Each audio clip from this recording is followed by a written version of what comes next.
د قربانۍ د څاروي شرطونه یو څو شرطونه او صفات دي چې د هغې موجودیت د قربانۍ په څاروي کې ضرور دی چې هغه اجمالاً دا دي. اول قربانۍ څاروی به د بهیمة الانعام نه وي. بهیمة الانعام دې ته وایي اول اوښان، دویم غویان چې د دې د جملې نه میخه هم ده، دریم ګډان او څلورم چیلي.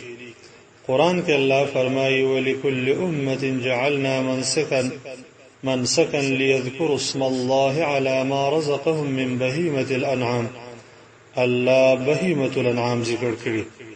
امام ابن رشد بدایة المجتهد کې ذکر کوي وی اجمع العلماء على جواز الضحايا من جميع بهیمة الانعام. ټول علماء اجماع ده چې قربانی د ټول بهیمة الانعام نه جایز ده. بهیمة الانعام اغدادی وهي الابل والبقر ومنها الجاموس والضأن. اغه خان غواګان او داغې د جملې نه میخم دي او ګډیو چيلي.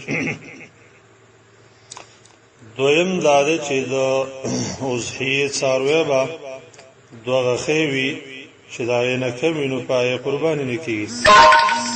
دریم داده چې د قربانی څاروی به د عیبونو نه پاک وي چې داغې تفصیل به بیان کو ان شاء الله. څلورم داده چې قربانی څاروی به د قربانی کوونکی په ملکیت کې وي، د غلا یا غصب یا په دعوه باندې لاس تراغلی مال بنوي.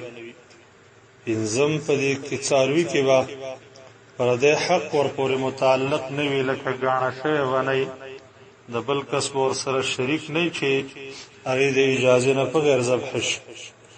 شپږم په خاصو ورځو کې به ذبح کېږي چې هغې ته ایام التشریق وایي. اوم د الله په نوم د الله د رضا دپاره به ذبحوي. د غیر الله په نوم که ذبح وشي نو هغه قرباني برباده ده.